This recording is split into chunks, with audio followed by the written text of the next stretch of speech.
दोस्तों, क्या आपने कभी सोचा है कि रावण का भाई कुंभकर्ण, जो अपनी अपार शक्ति के लिए प्रसिद्ध था, आखिर 6-6 महीने तक सोने के लिए क्यों मजबूर हुआ?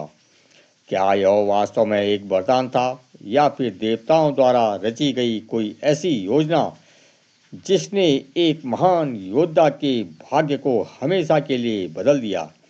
यह कहानी हमें रामायण के उस रहस्य से परिचित कराती है जिसके बारे में बहुत कम लोग विस्तार से जानते हैं। बहुत समय पहले की बात है। लंका पर राक्षस राज विश्वा के पुत्र का प्रभाव बढ़ रहा था। उनके 3 पुत्र थे, रावण, कुंभकर्ण और विभीषण। तीनों भाइयों का स्वभाव एक दूसरे से बिल्कुल अलग था। रावण अत्यंत महत्वाकांक्षी था। वह पूरे त्रिलोक पर अपना आधिपत्य स्थापित करना चाहता था। विभीषण धर्म और सत्य के मार्ग पर चलने वाला था, लेकिन कुंभकर्ण एक अनोखा व्यक्तित्व था। उसका शरीर पर्वत के समान विशाल था। उसकी भुजाओं में हजारों हाथियों का बल था और युद्ध में उसका सामना करने की हिम्मत बड़े बड़े देवता भी नहीं कर पाते थे।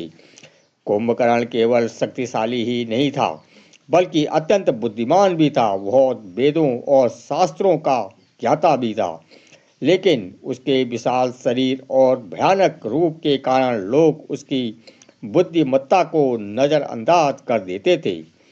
एक दिन रावण ने अपने भाइयों से कहा, यदि हमें तीनों लोकों पर विजय प्राप्त करनी है तो हमें ऐसी शक्तियाँ प्राप्त करनी होगी जिसे कोई चुनौती ना दे सके।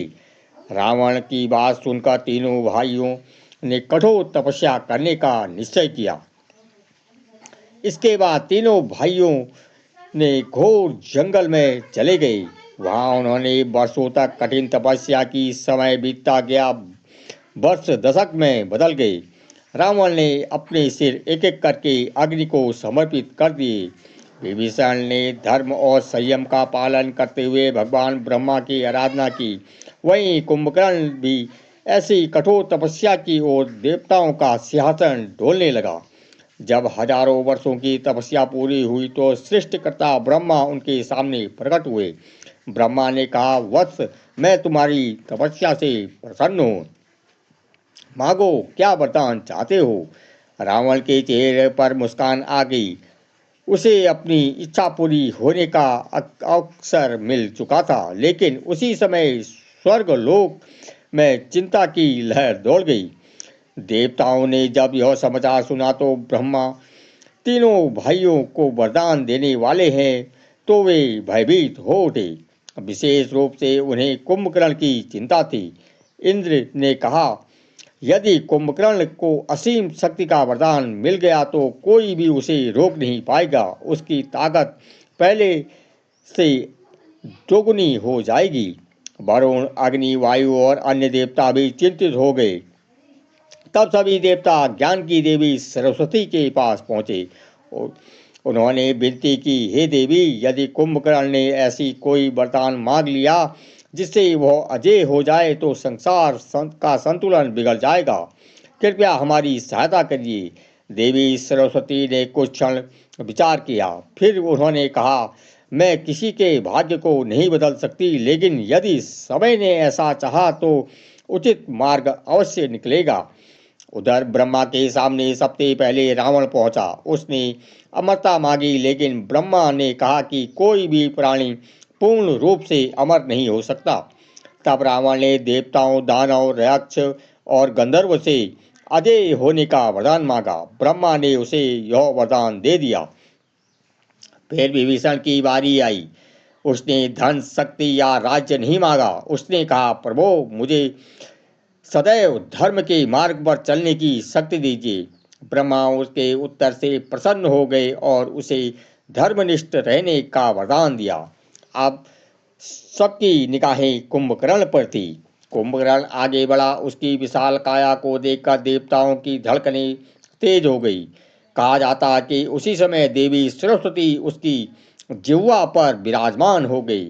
कुंभकर्ण इंद्र का सिंहासन अर्थात इंद्रासन मांगना चाहता था, लेकिन जैसे ही उसने बोलना शुरू किया उसकी वाणी बदल गई।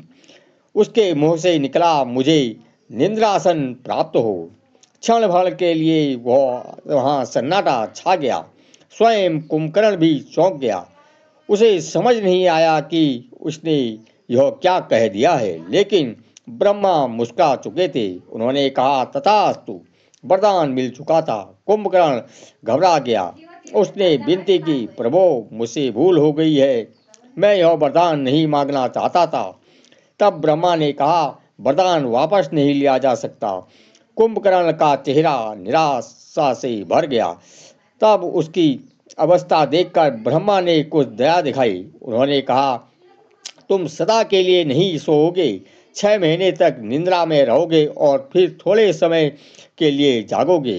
यह सुनकर कुंभकर्ण शांत हो गया, लेकिन उसके जीवन की दिशा हमेशा के लिए बदल गई। समय बीतता गया। रावण ने अपनी शक्ति के बल पर तीनों लोकों में आतंक फैलाना शुरू कर दिया। देवता उससे भयभीत रहने लगे, लेकिन कुंभकर्ण अपने भाई की तरह नहीं था। वह युद्ध में वीर था, लेकिन बिना कारण किसी को कष्ट देना उसे पसंद नहीं था। जब भी वह जागता, लंका में उत्सव जैसा माहौल हो जाता। हजारों सैनिक उसे जगाने के लिए भेजे जाते।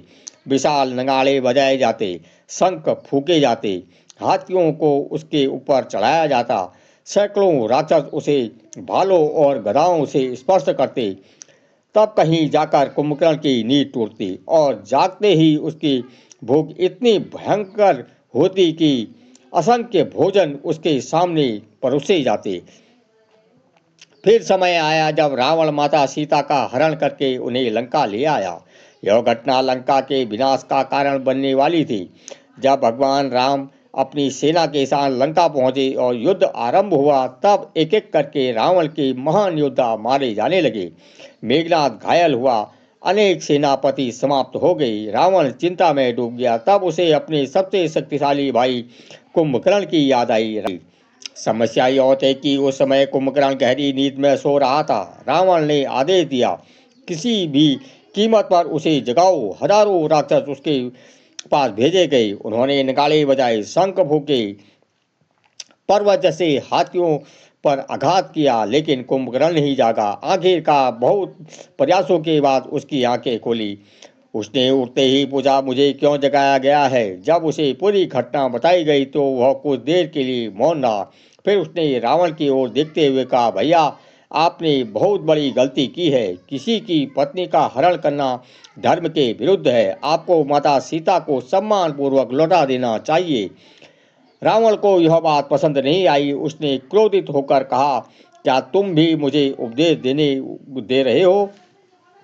कुंभकर्ण जानता था कि रावण गलत है, लेकिन वह यह भी जानता था कि युद्ध अब टलने वाला नहीं है। उसने गहरी सांस ली और कहा, मैं आपके निर्णय से सहमत नहीं हूँ, लेकिन मैं आपका भाई हूँ। संकट की घड़ी में आपका साथ छोड़ना भी उचित नहीं समझता। यही कुंभकर्ण का सबसे बड़ा द्वंद्व है। एक ओर धर्म था, दूसरी ओर भाई के प्रति उसका कर्तव्य। अगले दिन कुंभकर्ण युद्ध भूमि में उतरा। जब वानर सेना ने उसे देखा तो उनके मन में भय छा गया। उसका आकार किसी पर्वत से कम नहीं था। उसकी गर्जना से धरती कांप उठी। उसने युद्ध में ऐसा पराक्रम दिखाया कि वानर सेना के अनेक योद्धा पीछे हट गए, लेकिन भगवान राम शांत थे। उन्हें पता था कि यह युद्ध केवल शक्ति का नहीं, धर्म और अधर्म का है। युद्ध भयानक होता गया। कुंभकर्ण घायल होने के बाद भी लड़ता रहा। उसके शरीर पर असंख्य बाण लगे, लेकिन वह आगे बढ़ता रहा। अंत में भगवान राम ने दिव्य अस्त्र का प्रयोग किया, एक के बाद एक प्रहार किए, और फिर वह क्षण आया जब एक महान योद्धा कुंभकर्ण धरती पर गिर पड़ा। उसके गिरते ही पूरी भूमि कांप गई। मृत्यु के अंतिम क्षणों में कुंभकर्ण के मन में कोई पश्चाताप नहीं था। उसे पता था कि उसने अपने भाई का साथ निभाया, लेकिन वह यह भी जानता था कि धर्म की विजय निश्चित है।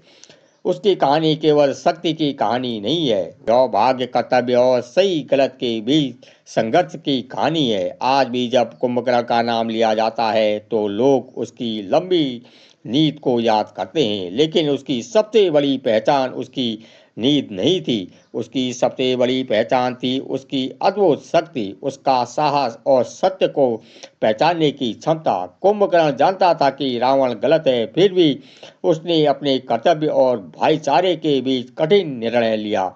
और शायद यही कारण है कि रामायण के सबसे शक्तिशाली योद्धाओं में उसका नाम आज भी सम्मान के साथ लिया जाता है। तो अब सवाल यह है, क्या कुंभकर्ण को मिला निंद्रा का वरदान वास्तव में एक वरदान था, या फिर देवताओं द्वारा रची गई ऐसी योजना जिसने एक अपार शक्ति वाले योद्धा को संसार पर छा जाने से रोक दिया? इस प्रश्न का उत्तर आप क्या मानते हैं? आपकी राय कमेंट में जरूर बताइए। अगर आपको यह कहानी पसंद आई है तो वीडियो को लाइक करें, चैनल को सब्सक्राइब करें और ऐसी रोचक पौराणिक कथाओं के लिए हमारे चैनल से जुड़े रहें। लेते हैं आपसे विदा। जय सिया राम, हर हर महादेव।